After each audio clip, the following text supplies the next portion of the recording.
na-ege anyị ntị na Amoko TV, anyị na-asị unu nọọ n'ụzọ pụrụ iche. Aha mbụ Maazị Okeke. N'ụbọchị nke taata anyị bịara na Akpụrụ Obi na-agụ ka anyị bịa kwanyelu mama anyị ugwu nke ikpeazụ, late Mrs. Justina Eze ezigbo mmadụ ka ọ bụ.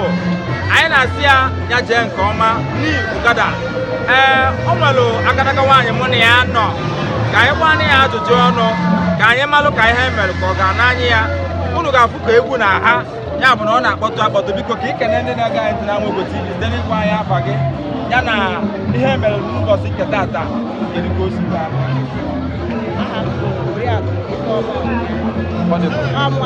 Mrs. Justina Eze Ugada.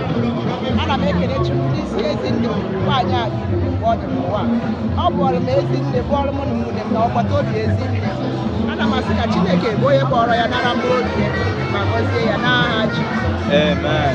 Kekwanụ okwu ndụmọdụ ya na ọfọ ị na-agọlụ ndị si ebe dị iche iche wee chọta gị, maka onwe ndị si Lagos, onwe ndị si Abuja, onwe ndị si Port Harcourt wee bịa.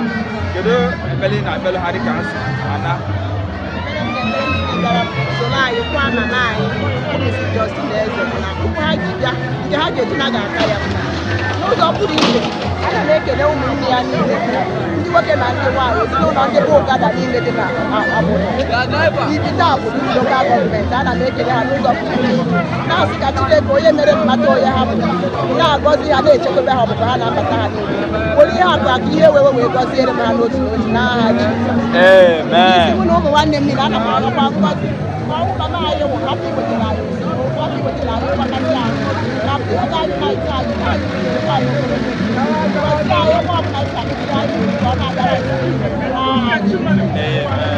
anyị na-asị gị dịka ị na-ege anyị ntị, echefukwana ịkpọtụla anyị ma onwe mmemme ọbụla ị na-akwadobe anyị ga-eme bịa ụwa niile amara maka ya. Daalụ maka ịga anyị ntị. Aha m bụ Maazị Okeke na Amoko TV.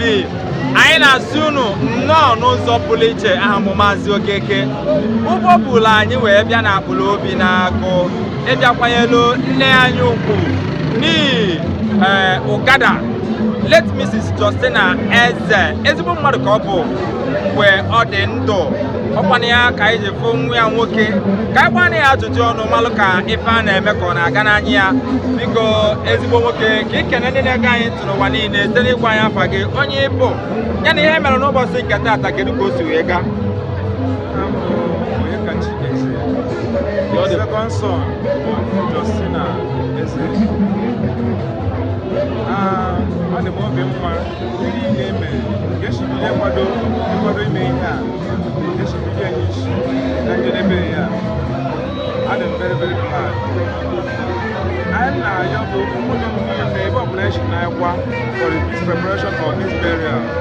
Chukwu na ga-agba anyị ume na emechie ya ọcha chi ọgwụgwọ. I'm grateful for everything that happened and I'm very very happy.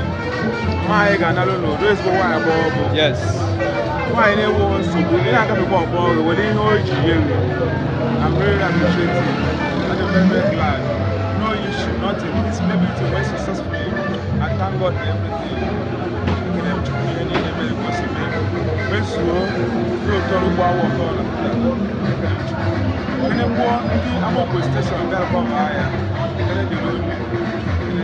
Anyị na-asị gị daalụ ebe ọbụla ị nọ na-ege anyị ntị. Echefukwana ịkpọtụla anyị ome mmemme na-akwadobe ịbịa.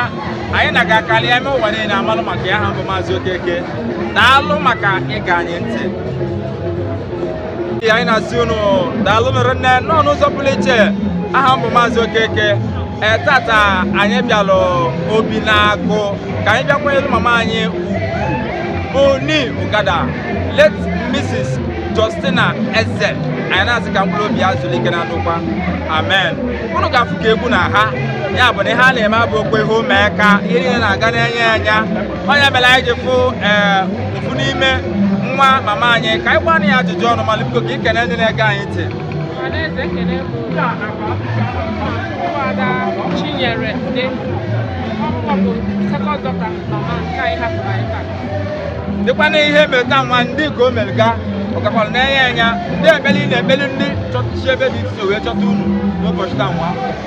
Eji m aṅụrị esi wee mee ihe gbasara mama anyị gaa nke ọma.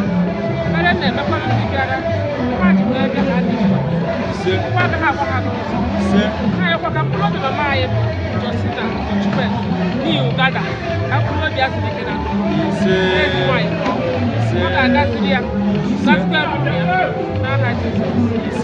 Anyị na-asịgide eme ebe ọ bụla ị nọ onwe mmemme ị na-akwadobe echefuna ịkpa ama Ogbo TV anyị ga-abịa mee ya ụwa niile amara maka ya.